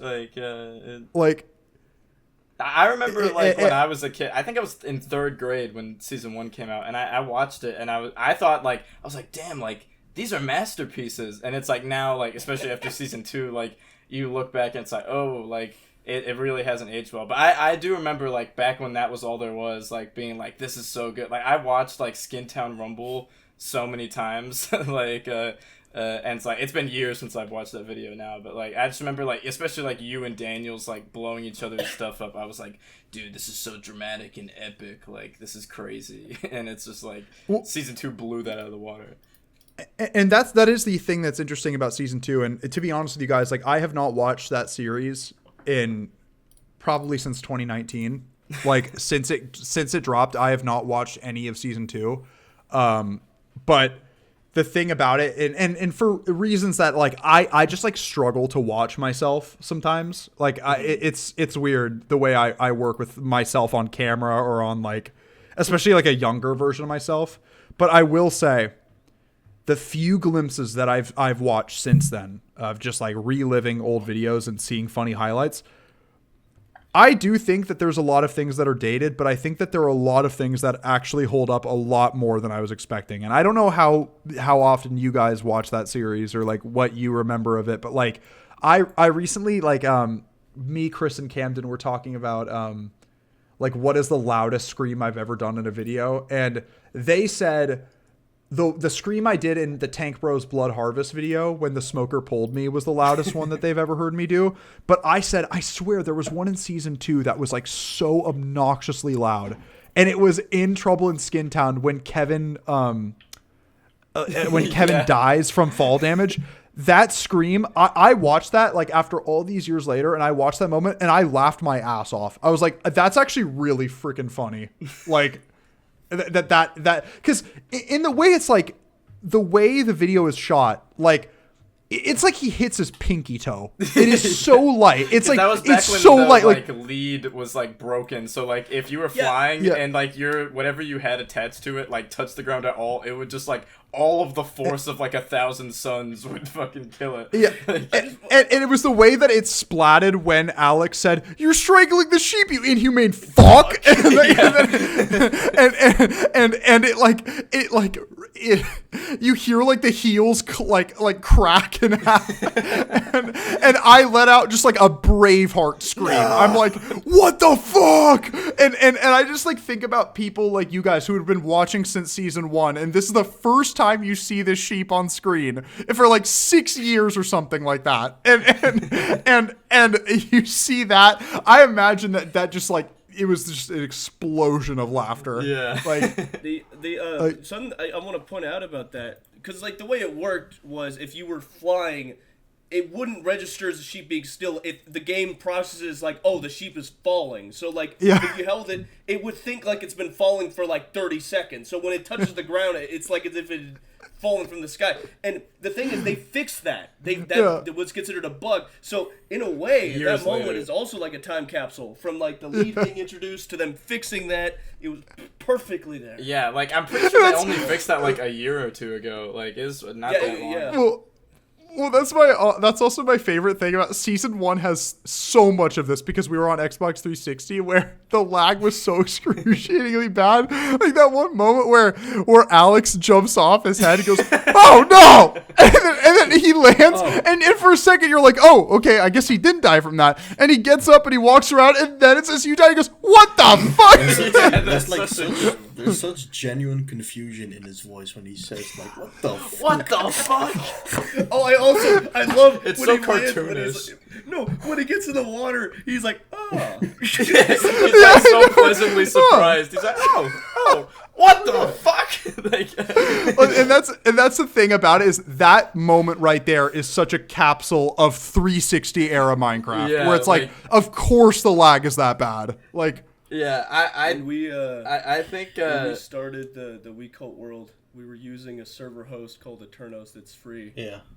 And yeah. there was this to me is the pinnacle of the lag on that server host. Was we were playing a hockey game where you hit each other with Oh, sticks. yeah. And suddenly nobody was moving on my screen. I was like, guys, no one's moving. And then they were like, that's weird, we're hitting you, you're not moving. And then for some reason these guys, even the people on my team, the one other person on my team, started also beating me just for fun. Just started beating me with the stick, and they're like, it's weird, he's not moving. And then finally when I get caught up, all the hits registered at once, so I just started flying in another direction. And I was just like, flew oh! into the It's like, horizon. it was making like 100 hitting noises over the course of like 5 seconds. Like, Yeah. like I was just ascending, and then I fell and died. It was Yeah, so funny. that is something what like I would give to have that on recording. That yeah, was so like fun. that is something I was gonna ask about is like because like like after Deep Sheep season 2 was over, even before Deep Sheep season 2 was over, I guess we were technically already working on it, but it really picked up I think like in the period where like Trouble in Skin Town came out is when we made our like fan series or whatever where we like played our own games and like I don't know if you ever watched any of that, but like I think years ago a little bit, yeah. yeah, We and watched like Golden Chef. I remember that. yeah, and like that, I feel like at this point, I remember when we made it, and we've talked to Chris about it because we've done a bunch of podcasts with him now. But like, this was both. I'm pretty sure the last Spencer podcast was before it was like even close to being a thing. But like, fucking like. Yeah, no, we, like, that series, I remember we thought, like, no one really said it, but I feel like we all kind of had the vibe where it was like, okay, like, Deep Sheep has had all these problems with, like, delays and stuff like that, and, like, all this, like, we're not going to have any of those problems, like, that they Yeah, had. Matthew, And then we I had remember all of them and specifically- worse. Like, Yeah. I remember specifically saying, because we're on PC, we're not going to have those problems. This is something you pointed out, Matthew, after we watched the Dodgeball reaction. You said, do you think we'll ever look back at our season 1 and be like, it is a time capsule, it's nostalgic, we worked with what we had? And I said, no, we had better, we just didn't know because we were idiots. yeah, like we didn't know like about so many things. Like we didn't know how to record our game audio with like being in the same call. Like so like there's just no Minecraft audio at all.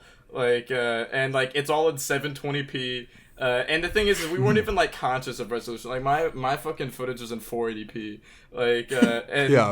like it's like We didn't so, know what noise reduction was. so yeah, it's we just didn't about know like how to like through the nest whole things thing. in Adobe Premiere, so like everything was its own individual like layer like in the project.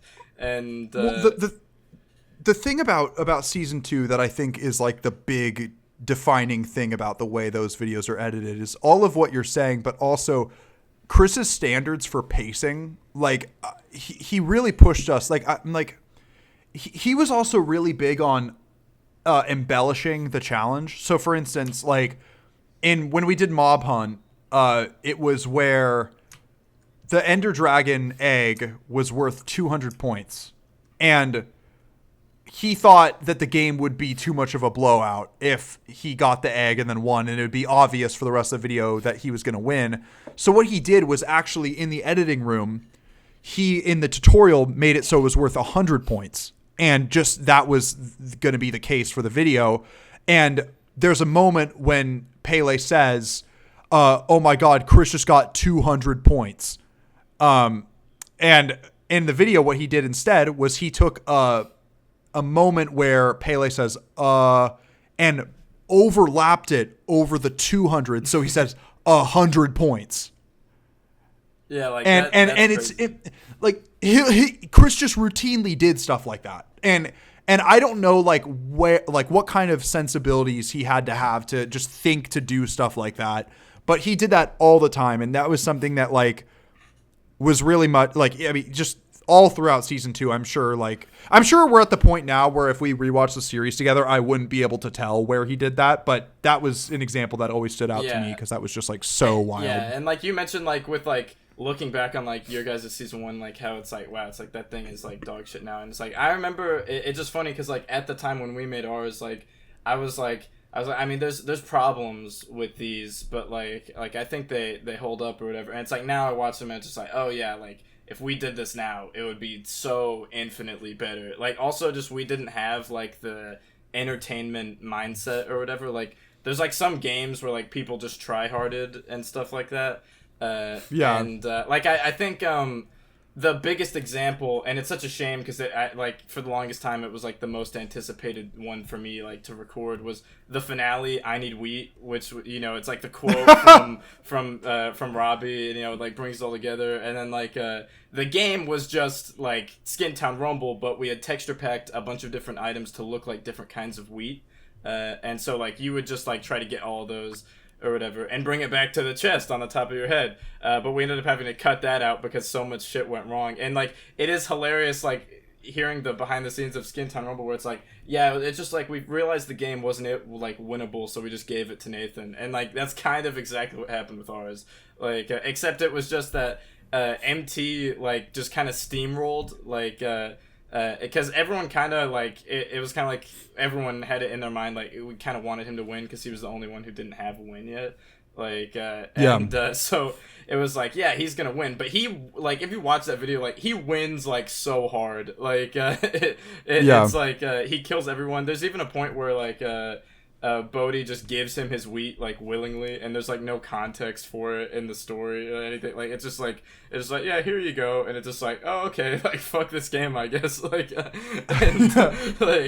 just looking back on it, the final fight between me and Beast, you guys are just sitting there spectating. You guys could join the fight. Yeah, you just want to see the end. It's such an anticlimax because we just really didn't think in terms of if we do this it'll be entertaining. Oh well, if I win this or whatever, it'll be entertaining. There's sort of the thing that I think Chris, I mentioned earlier, Chris said that one time where it's oh well, after you record a video, if you think this should have happened, then it would be really cool, just make that happen. I don't think we did that for any of those videos. It was yeah, it's oh dude, it would have been great if that happened. Well, let's edit anyway. And it's just yeah, it's just sort of, I think, obviously not to the same extent because yours is so much further back, but our sort of wheat cult season 1 or whatever is a similar thing. Although it's not too far apart because I'm pretty sure I was 14, 15 when we did that, and I think that's the age somebody was in Deep Soup season 1, so it's not too far off. But yeah, I'm pretty sure me and Pele were 13 when it started. And Camden was 14. What's so funny is that Camden's voice is still deeper at 14 than any of ours. Any of ours are at 25 and 27 and 28. Yeah. Yeah. It's so funny, but yeah, I mean, honestly, that series just has so much nostalgia for me, even if it is kind of hard for me to relive, just because I hate seeing my young self. Yeah, me too. But hate the child. But Did you have any more questions on anything else, or is the talking pillow baton? Actually, wait, hold on. I'm grabbing it because I just want to ask something to Bodhi. Bodhi, did you mean yourself? It's a talking chimpanzee now. Bodhi, Yes. did you mean like you hate listening to your younger My self? younger Is that what self. you meant? That's what I. That's Okay, what I meant. thought you were trying to say, yeah, I hate listening to young Spencer's. Yeah, I would've was been- laughing really hard. I mean, honestly, like valid.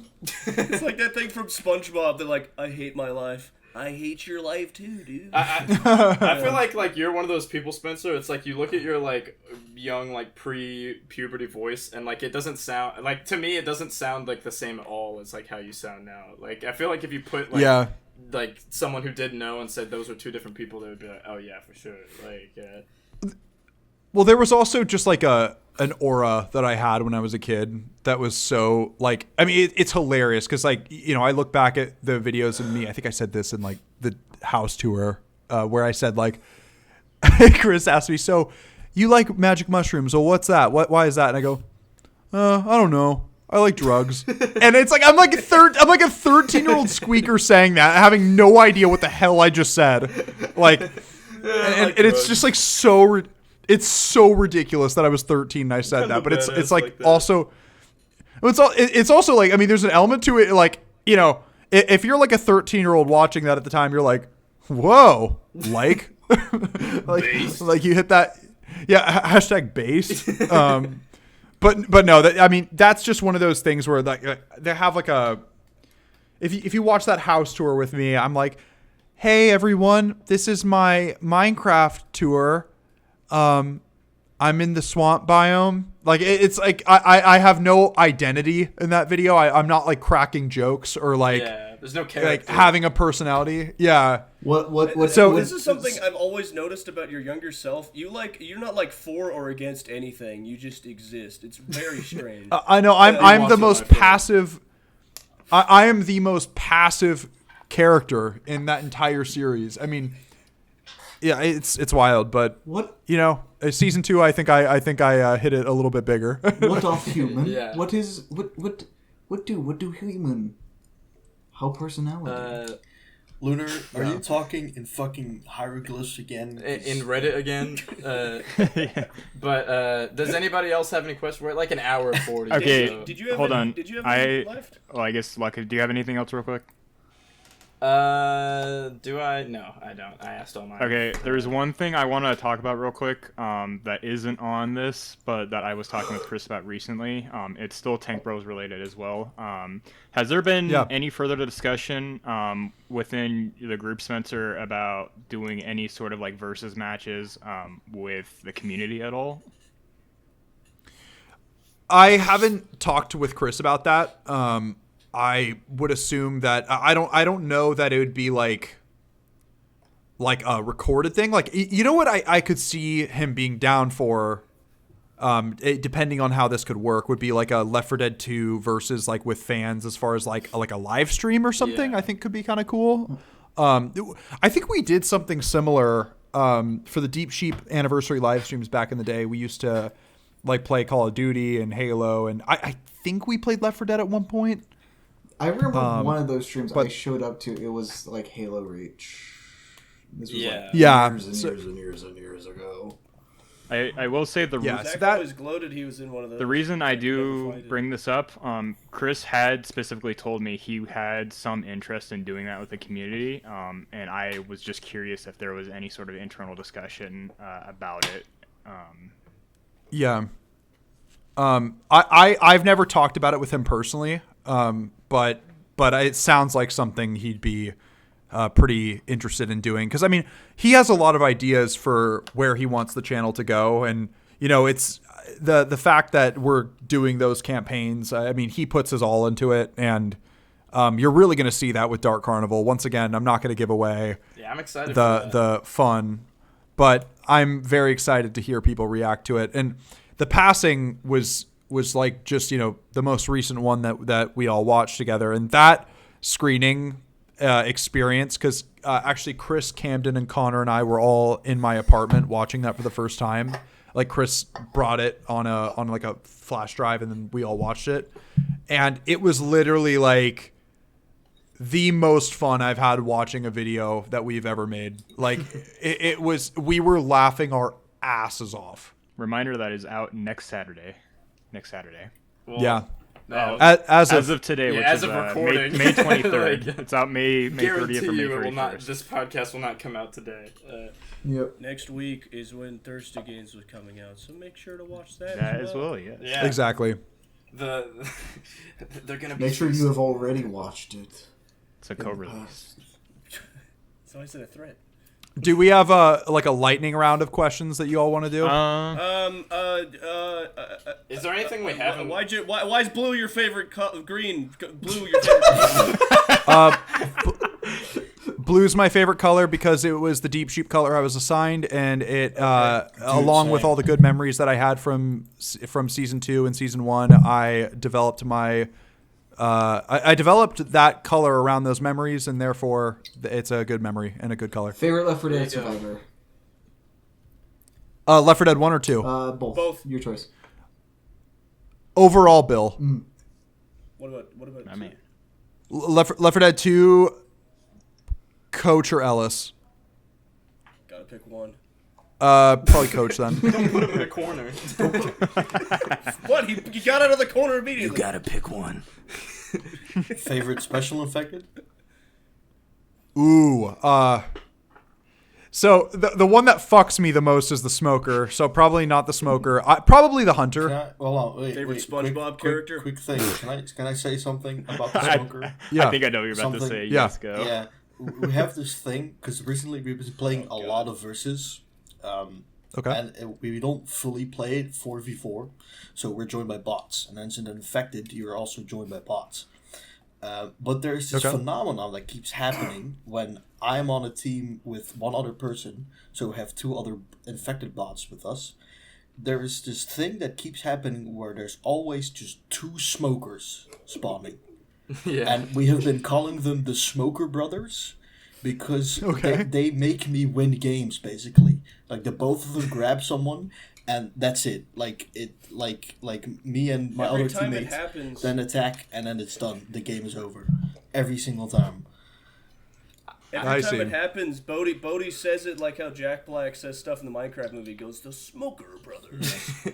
Flint and Steel. I guess I have a favorite question too, which is I don't know if you've ever given a public statement on something of this nature, but outside of like Deep Sheep season 2 and all that, like, what do you think? What's like your favorite like Deep Sheep like video?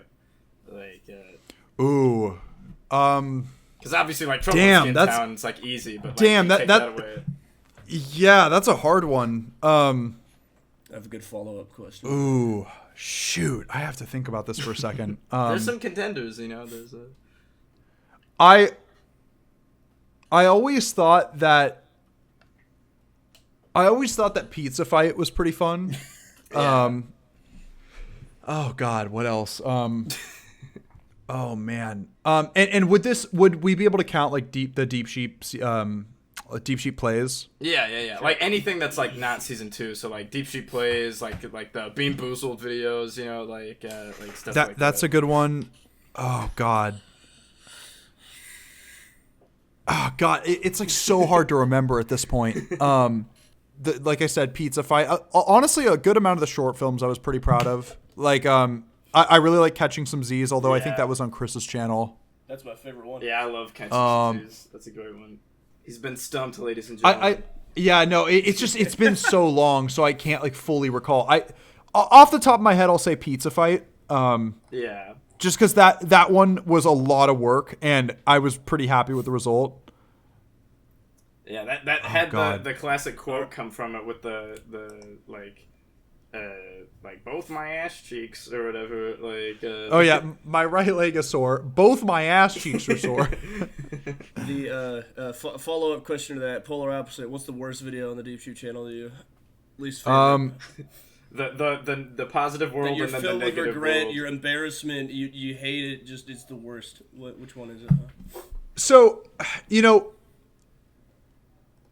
the ones that I just don't really think ever did anything for me were like, there was a period of time, and you guys probably remember this, where it was like, like we would do like vlogs just to like have something to Oh post. yeah. Yeah. And so many of those were just so low effort on my part Like where nothing to do. I literally had Yeah. I had literally nothing insightful to say whatsoever. It was literally just to remind people that I still exist. And like, you know, to an extent though, I do think there's a charm to it because like, you know, I was on YouTube like at a pretty young age, so like 2007, 2008. And that's what the site kind of was like you just have fun with the camera. And so it kind of harkens back to those days, but I can't look you in the eye and tell you that those videos are like worthwhile. Yeah. Like there's, it literally, there's- like we have a video of like, I think it's like, I literally think that we have a video of like Chris making soup with me. Yeah. I love Like, Oh, that I video. remember this. Oh my god. That's a great Well, video. okay, well that's an example of like a good one. But Yeah, like okay, here's like another example. Like there was one of us like I think I like threw a cosmic brownie at Camden or something. Yeah. Or like or no, it was like a fruit roll up thing that I tried to hit him in the face with it. And I'm just Yeah. like, this is just like dorky and weird. Like this doesn't really need to be online. You know what I mean? There's a video I remember like I think it was like last year or something like that. I was let's just say I was under the influence heavily and Okay. like I was Green. yes Green? and Okay, cool. like I was like I was bored and I was like, you know what, I want to watch a Deep Sheet video, but like I want to watch like an obscure one, like and so I'm just like scrolling through like the channel and there's this video from that time. I think it was like 2017 where it was like the 3 videos a week schedule or whatever. Yeah. Like it's like Spencer goes to Christie Road or whatever, and it's just Oh yeah, that was actually pretty fun. like that video. It's just so funny because it's just like I can tell you're really trying to like fill the space, and you're just like walking down Yeah. like the thing and recording yourself. And you're like, yeah, like this is pretty dope. Yeah, no, it was a classic case of being like, hey, you guys, like I still exist, and here's me going to this location that maybe like 3 people in this audience will know, and odds are they won't even care. But Like- I was like so like far gone. Like I don't know what it was, but there's just like a moment where like you're like talking and then like you like pause and like look off in the distance or something like that. And for some reason, like I was just like dying laughing. Like I was like this is Yeah. the most fun I've had watching a Deep Sheet video in a long time. And it's like this random But- ass like. In a way though, that video kind of like brings me nostalgia because this is like for the record, I have never watched a single video that I've ever made while stoned, and I have a feeling that if I did, that I would literally like implode. I think I'd like literally like decompose IRL. And but anyway, I have a feeling that if I watched one of like the videos I did on my channel that way, I do not think I'd ever be heard from again. Like I think that you would have to like have like a wellness check, like or something like that. Fucking cops have to show up. Although there was a video that existed on my channel a long time ago that Pele and I watched like kind of recently. I think it was like it's not recently, but like 2018 recently. And when you consider the fact that it was probably recorded in 2012, like it's definitely like a little bit more recent. But the video was I had like one of those Xbox 360 like chat pad thingies. Like it was like that little extender thing that is like it turns the bottom of your Xbox controller into a keyboard. Oh yeah. That kind of thing. Yeah. So I had one of those, yeah. and I made a video of me unboxing it. And the funniest, I remember that. the funniest thing ever in that entire video was there's a moment where I'm moving the box to the side, and like the little plastic container that the chat pad comes in was on the hardwood floor, and when I moved it to the side, it made the most ear-piercing sound effect. It was like like just like so loud, and I don't like I just like ignore it in the video. I'm just like, yeah, so here's the chat pad. Here, let me move the box. Yeah, thank you for watching. Like I didn't even acknowledge it whatsoever. Oh, that's Like Screams of the damned. yeah, it was just so ear-piercing. And And so, yeah, that's like an example of one of those things. Just like, I really like the world did not benefit from me making this video at all. I think I also say in the video, my favorite thing ever, this is honestly like the peak of my YouTube career, was at the end of that video, I actually say, this is a testament to how awkward I was on camera. I literally said, all right, thank you for watching my video. Like, subscribe, add to watch later, whatever you want to do. No, I just hit my audience with add to watch later. Add to watch later. That's so funny. I hit like the- thinking they got to the end of the video. Yeah. They got to the end of the video. Oh yeah, don't forget to watch this later. The implication that you should watch it. It's also like the reason Yeah. people said like and subscribe to begin with was because it helped the video in the algorithm. So it's like add to watch later does nothing. It literally does nothing, and it's like, okay, it also just doesn't make any sense. It's like, bro, if you made it like 10 seconds, like the last 10 seconds of the video, why the fuck would they need to watch it again? Like, you Add to literally watch unboxed, later. you unboxed a piece of technology that's existed for like 6 years. There has been videos where I've like looked back that like I made when I was a kid where just like, what was I like, why did I think anybody would want to watch this? Like Well, and that's actually something that I kind of like miss about old school YouTube was it was literally just like having fun with the camera, and whatever you thought to record, you would do it, and there would just be no judgment. Like, I literally got comments on that video, people be like, oh shoot, like, are they still selling it? This is awesome. Like people were supportive. They added it to watch later probably. that's the only way I you can remember still thinking watch that- it. I remember thoroughly enjoying that video just because I was like, oh cool, they put a keyboard on an Xbox controller. That's incredible. It's just so silly, the whole thing. And you know, I'm really grateful for the time I had on YouTube. Like, it's definitely something that it shaped my character a lot, but I can't really fake it these days. Like, I love doing Tank Bros, but everything in those videos is very much like my genuine, like, Yeah. like, and you'll see in Dark Carnival, like, I think you without giving anything away, I think you'll see a season 2 Spencer in that video. Yeah, I heard you talking about the setup for like you before you recorded that on the live stream, and Yeah, it does sound funny. I had a really, for people who weren't there, I had a really like annoying day at work that day, and it was just like such a tiresome day. And what I did was, knowing that we were gonna film, I chugged like 2 matchas before I started, so I was like fully caffeinated and ready to go, and it shows in the Boy, video. was tweaking. You'll see. Yeah. But I think we've covered all the ground that there's to cover here. Any last questions, anyone? No? Good. All right. This has been a lot of fun, you know. You got any last Hope words, you enjoyed it. Spencer? Like, subscribe, make sure to put it in your watch later. Yeah, make sure to watch later. Yeah, watch later. yeah. You got to make sure you do that. If you made it this I'm- far, especially, it's a paramount that you do Make that. sure you watch it And- at a later date. Like, In the vein of the fact that every Chris podcast gets longer, this is now the longest Spencer podcast. By And I far. assume this is the end of the trilogy, so thanks for being on 3, Spencer. Of course. We Have me back in a appreciate couple it. years. No, you're never. Okay. I guess I should say, you know, like if we go back to the beginning of the Weak Cult, like when you really look at it, like I think like Spencer was our biggest cheerleader. You know, He's our hype like, man. He's our hype man. He was our hype man. Like there was like I remember like you were like making random tweets like on random days just unprompted about the Weak Cult and stuff like that, and like that was really cool. So like gotta give Spencer a shout out for that. Like, Spencer, shout Yeah. out. I want to give a quick shout out to Spencer Maples.